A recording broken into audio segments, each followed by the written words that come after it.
Man, I love Balancing Act. I got it stuck in my CD chamber for I don't even know how long. I just played it on a loop. I love it. Oh man, that's I'm so happy to hear that. Appreciate you listening to it. Yeah, yeah, it's wonderful. And I usually wait to interview the musician and then profile it on the show, all of it together, but I couldn't wait. It's already been on the show. I'm going to probably put it on Oh, there cool. again, so it's good. But it's great to meet you. Are you in New York? No, I'm in Miami actually. You're in Miami. Okay, for some reason. Yeah, yeah, yeah. Okay, all right, okay. Um, so how's Miami today? Are you guys warm and as usual?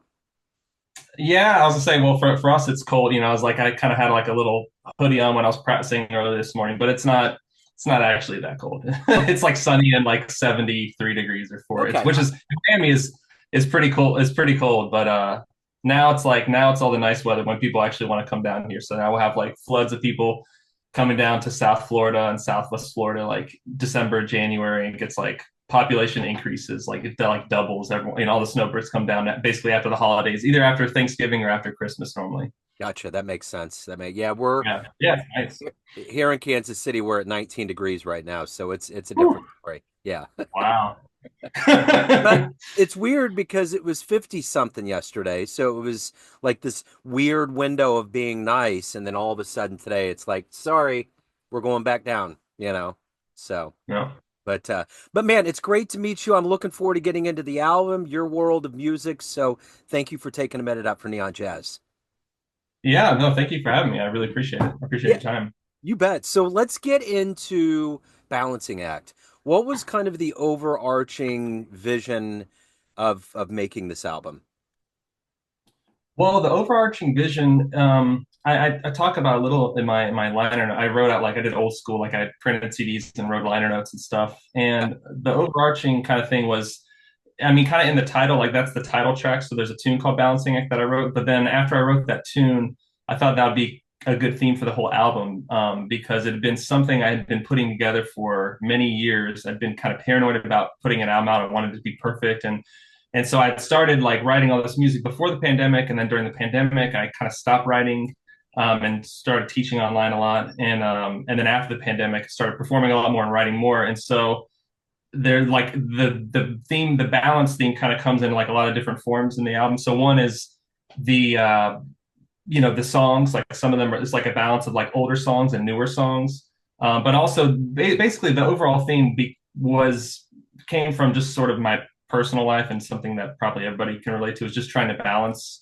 like all the stuff I have going on, and especially any musicians out there or like entrepreneurs can relate. You just have to do so many different things. You have to balance like teaching. I'm a full-time professor. I also teach private lessons.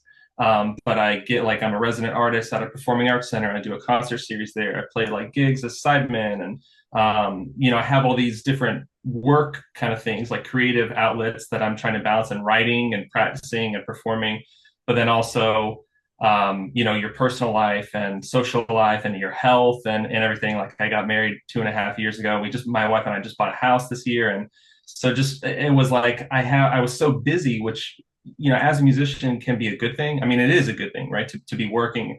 But just trying to find, like, you have a finite amount of time each day. And I kind of had to, just balancing like, okay, what am I going to put all my time towards? I had like, I'm like try to be super organized. So I'll have like a to-do list every day. Like, all right, I want to do these things and these things and these things. And Yeah. so it's just trying to balance like, all right, what am I going to like try to invest my time into?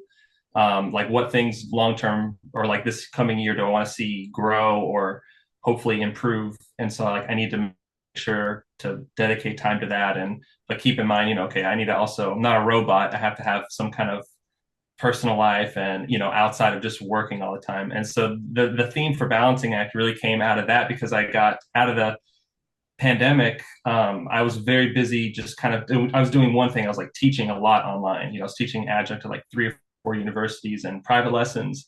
And then once things started getting back, I started performing more, and I was traveling, and then I got the full-time teaching gig. And so I was like trying to figure out where I wanted to go. Like I was kind of being pulled in a lot of different directions. And so it was really just trying to figure out a balance of like, how am I going to do all these things and what am I gonna? I want to do them well. I don't want to just do a lot of things.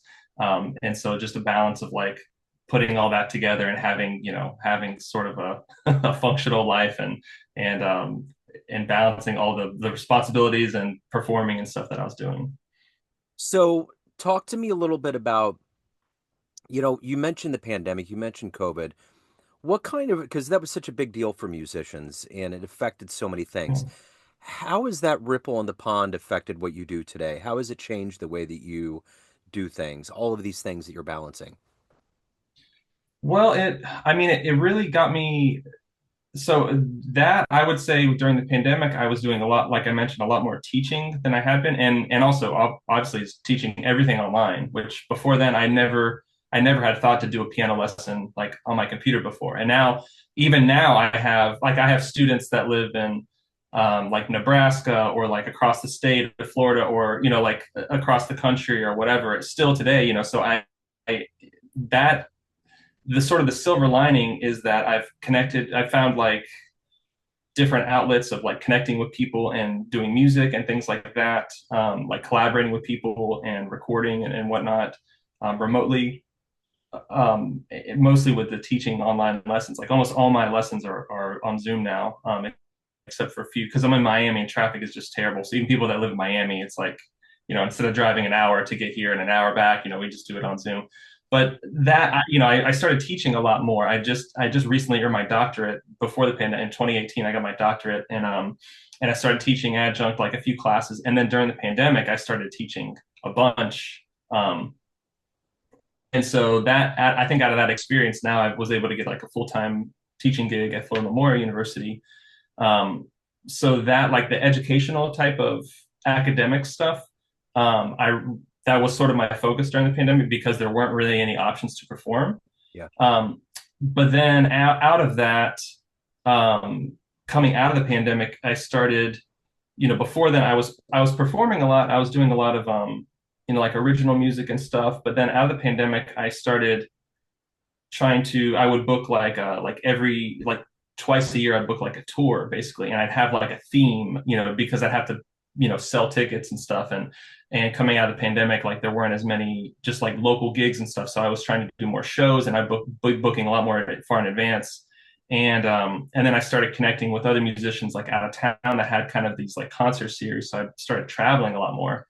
um, and so my kind of performance life outside of the like sort of post being locked up and teaching all the time has actually been great, because I'm doing almost all shows. Like I'm not doing a lot of just like gigs at restaurants and stuff anymore that I don't want to do. And it sort of started with this idea of like coming up with themes for concerts and having to like promote them, and having more time to do like marketing and advertising and learn about all that stuff during the pandemic, having time to research things. And then that kind of led me to making a lot of connections around the state of Florida. And that led to becoming a resident artist at a performing arts center, called Arts Bonito, where I do a monthly concert series. This is my second year doing it, and each concert has a different theme, and I bring in musicians from all over the state or all over the country. Um, so it's been, I was kind of lucky. I feel like pretty fortunate because I had the academic sort of stuff to help me with working during the pandemic. So I was very busy working. Um, and then coming out of it, before that, I was really hustling a lot, getting gigs and all that stuff. So then out of the pandemic, I started doing that again. And so now it's like I kind of have that, again, that balance, like teaching full time, but also now performing quite a bit, but not necessarily in like the like workhorse gigging musician way where like I'm out, 7 nights a week at like, playing at a bar until like 2 a.m. and then having to teach the next day. And more, I'm doing a few of those, but I'm doing a lot more of these like concerts, either with friends of mine who are booking concert series or like my own shows around the state. And like for December, for example, I've got probably like 6 of these Vince Guaraldi, Charlie Brown Christmas shows that I've booked. This is like the 30 year in a row I've done them. And so that's always fun. And I always throw in original music, even if I have like a theme. So I'll still do some original compositions, like even when I'm doing the Vince Guaraldi show, which is fun. Yeah, absolutely. Yeah. So talk to me about the beginnings. How did this journey into the music begin, and more specifically, jazz? Oh, like when I was first coming up? Yeah, yeah, in the very beginning. Oh, yeah. Yeah, so I kind of just fell into it. Like I don't have I didn't come from a musical family. None of my, my mom, my dad, my uncles or cousins, none of them were musicians. None of my friends were musicians growing up.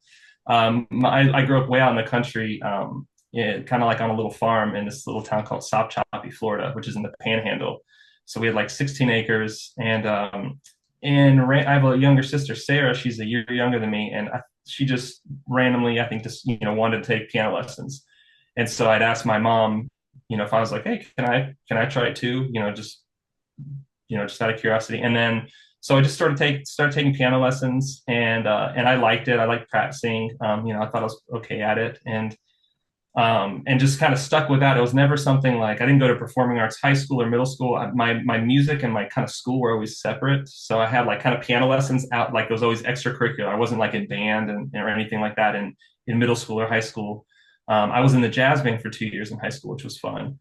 But then when I was maybe 14 or 15, my mom took my sister and I to New Orleans, and we just went to like a little, I don't know this place. I think it was just a restaurant. I don't think it was like any kind of music venue. And it was a thing where if you got in before a certain time, you could stay. Like I think it was like 18 plus or 21 plus, like after 8 p.m. And we were eating dinner there, and so we could stay because we were already there sitting, and there was like a band that was playing. And I remember seeing um the like in the band there was a keyboard player, and he had this cool little like fedora hat on or whatever, and I didn't know anything about jazz or music or anything really even about music still. But I remember just seeing this keyboard player. I was like, oh man, that looks so fun. Like I would get really anxious to like do recitals and sit in front of everybody and play. Like I like practicing and Yeah. playing for myself at home, but I would always get really nervous doing recitals and playing in front of other people. And then I saw this band, and I heard the music they were playing, and it wasn't even necessarily jazz. It was probably more like jazz adjacent stuff. Yeah. And I just thought it was so cool, and it looked like so much fun. And I never really realized that you could play piano and be like a part of a band. I always thought like, well, you have to play guitar or drums or something to like be in a band. Yeah. And so I saw that and I was like, oh, I want to learn jazz. And so I remember when we were, and I didn't even know what jazz was. Like I just saw that and I was like, oh, that's cool. Yeah. Not knowing anything. And so when we were in New Orleans, we were walking around and I saw a music shop, and I went in and I found this book called the Jazz Piano Book by this guy Mark Levine, which is a pretty well known book. But I just saw the Jazz Piano Book and I was like, oh, I'm going to learn jazz. I'll buy that book. And so that's sort of how I got into it, I guess. And my mom, luckily I have a very loving, supporting mom. She, when we got back, she contacted Florida State University, which is in Tallahassee, which is like an hour from our home, and she got in touch and asked if, she's like, hey, my son wants to learn jazz piano, and is there like a grad student he could study with or something? And they actually put her in touch with the professor there, Bill Peterson. And so I was able to take some lessons with him when I was in high school, and I would drive. I think I was even the first few lessons my mom had to drive me. I think I was like 15, about to get my license. So we drive an hour to Tallahassee, and I take an hour lesson and then come back. And eventually I was, I was like working part time, and I got a car, and then I would drive and pay for the lessons myself and come back. And so so really studying with him was my first like introduction to like, he was like, here, buy this album by Bill Evans and Oscar Peterson and listen to it. And like I had no idea I didn't even know where to start really. So I came in really kind of super green, like not knowing anything, and really learned a lot through like teachers in school. I ended up going to Florida State for my undergrad, and they had like a summer jazz camp for high schoolers, and I went to that, and I remember that really opened me up because that was the first time I really had seen it performed live, and we got to take like jazz history classes, and I learned about Thelonious Monk and Miles Davis and Charlie Parker, and it was just like kind of this whole thing that I had no idea was out there, and was exposed to it for that week, and saw these other students who could play, and I was like, thought it was like a superpower, that they could just get up there, and the professors would perform every night, and they would just sit around, and there's no music, and they would play and do all this amazing stuff, and I was just like, I was like I was in like a different country, like they're speaking this language I never heard. So that Yeah. was how I first got into it. Yeah. So you got a very defined voice on the piano. When did you find that voice? When was it that you were like, this is my style, this is my phrasing, this is the way I'm going about it? That's a good question. I don't know if I've ever, um, I mean, that's something that I keep trying to work on. I still, I'm still practice, as much as I can every day, like a few hours, however much time I have. And so, I mean, that's cool. That's cool to hear you say that because I don't know if I've ever been like, oh man, I've figured it out. I've like arrived now and this is my style. But so I don't know if there's an exact time, but I know definitely, I would say probably after moving to Miami, because kind of that same thing that I just described happened when I moved to Miami. I'd lived in Tallahassee for 10 years and I went to school there and I formed a trio and we were playing a lot, I was practicing all the time and listening to music, but was really just exposed to like, more the tradition and the history, like straight ahead bebop, like 50s, 60s, hard bop kind of stuff, which I love. And then I moved to Miami to get my doctorate, and I was exposed to like all this other kinds of music, way more like contemporary modern stuff, a lot of Afro-Cuban stuff, and just things that I was just totally, again, felt like I was starting all over again when I got here. And I think when I finished school, getting my doctorate, like I really worked super hard and studied with, study a lot of like Afro-Cuban music and rhythms and was like playing more original music and learned how to like write charts and things like that I hadn't really done as much before. And so I think like kind of post getting my doctorate actually, because I started writing music and started gigging like with musicians in Miami, that I maybe found more of my voice, and I still am still trying today, and it's the better, the better the musicians you're around. I feel like the more they elevate you and inspire you to check out new music or work on things. You'll hear, there's all these amazing pianists when I moved to Miami. So I'd hear them and just be like, wow, like there's like 20, guys that are way, way better than me that I've, never even heard of, Um, and so yeah, probably after moving to Miami, I think is when I started maybe finding my individual voice. And especially I feel like with composing for sure, because I wasn't really doing that nearly as much until after I'd finished the doctorate. So, what do you like the best about being a professional musician? What gets you up every day? What motivates you to continue to evolve in this music? That's a good question. I mean, there's a few things. One, like personally, I just love like exploring and learning new stuff. And I feel like music, it's kind of like sometimes it can feel like a con because it's like you can never finish. You can never like really, there's always someone that's going to be a lot better at you at something because you can't just be the best at every single thing. There's so many things, even just in jazz, right? Which is this, if you take like a pie chart of like all the music in the world, jazz is like this little tiny sliver. But then in jazz, there's like all these different types of, music. And so I love learning more stuff and like discovering new things and just feeling like, okay, I couldn't do that before and now I can, or like exploring and creating. So I love that just for personally, like learning and getting better, like growing. But then as like at performing more with a group dynamic, I love the fact that music can bring people together, not even like I guess in the audience, but even personally for me, like on the bandstand, you'll get called for gigs and you don't know who's playing. Like I don't know who's playing bass, who's playing drums, or who the singer is, or whatever. And you'll get put on the stage with people that maybe otherwise you would like there would be no connection, like your social circles would never interact. And you like outside of music, you would probably never talk to this person, right? For better, for worse, I don't know. But music can bring you together. Like I've done gigs with people that are like twice my age or people that are, half my age now that I'm getting older. And it's cool because you have this instant connection and you can become friends with people that otherwise, like, I don't know when I would have ever met this person or talk. I don't know what I'd have to talk to them about, but you have this connection of music that can bring people together that otherwise, they're generations apart or culturally, like they don't even speak the same language. Being in Miami, a lot of people, don't speak English, or, don't definitely a lot of people don't speak it as a first language.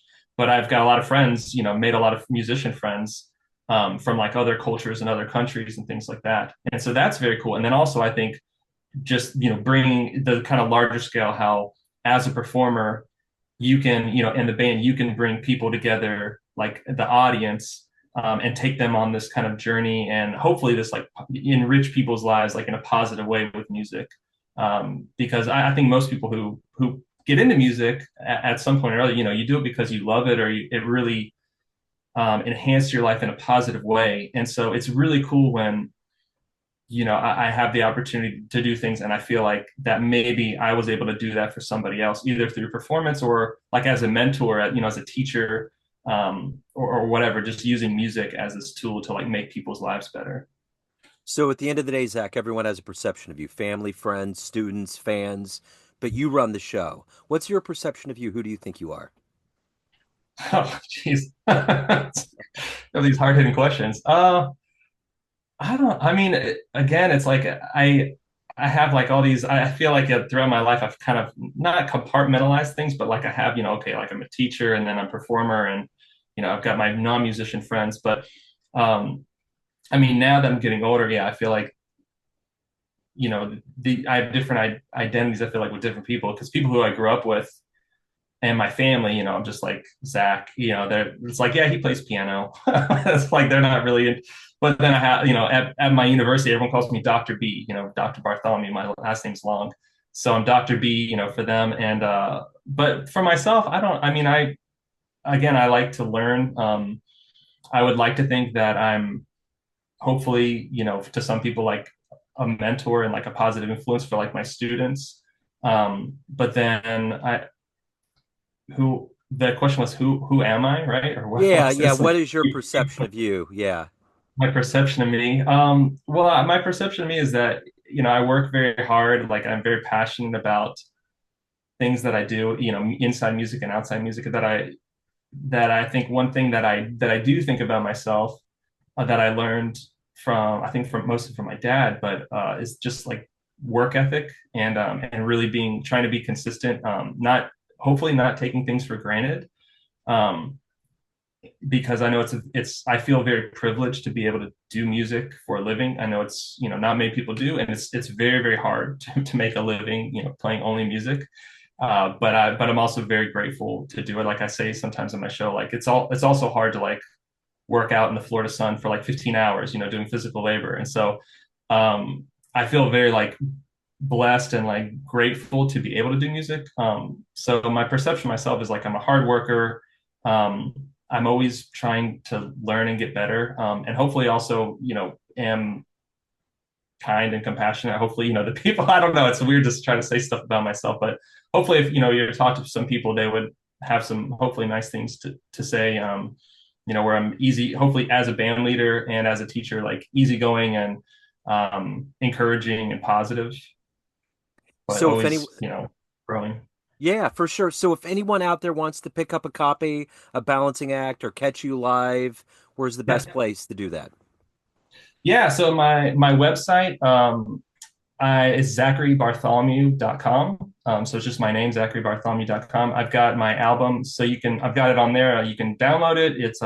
I've got CDs, I've got vinyl that I've pressed, so you can buy the album there. I haven't done the streaming thing yet. I'm like a little iffy about that. I might eventually, but you can get it from my website. You can also, on there, you can sign up for my email list, which that's the best way to kind of keep in touch with like what I do. I do like a monthly newsletter, Okay. as far as like what my shows are or what projects. Like, if there's a link to this, I'll probably in the newsletter maybe include like, hey, I did this interview. And Yeah. so all that's on my website, but also on, I'm on Instagram, just Zach Bartholomew Music, and on Facebook, Zach Bartholomew Music. So I always post, each day or a few times a week, like here's the shows I have coming up. And as far as some upcoming shows, so if anyone out there's listening that's in Florida or coming to Florida for the holidays, as I mentioned, I'm a resident artist at Arts Bonita, which is a performing arts center in Bonita Springs, which is like on the west coast of Florida, right north of Naples, Florida. Okay. And I do a monthly concert series there. So on December 19th is the next one. I'm doing the Vince Guaraldi, Charlie Brown Christmas, and my wife is singing, and I've got, it's going to be piano, bass, drums, and voice. But I've got a lot of other shows booked throughout the month, and that's all on my calendar and whatnot. I'll be doing some shows in Miami, in Fort Myers and Lake Wales and Sarasota, in Bonita Springs. And so that's kind of like on the Miami and then the west coast of Florida and central Florida. I'll be kind of all over the map in Florida this month. Okay. Zach, this has been wonderful again. I love the album. Looking forward to profiling this on the show. So thank you. Keep making the great music, man. I love it. Oh, thanks so much. I appreciate it. Nice to meet you. Appreciate Yeah. you listening.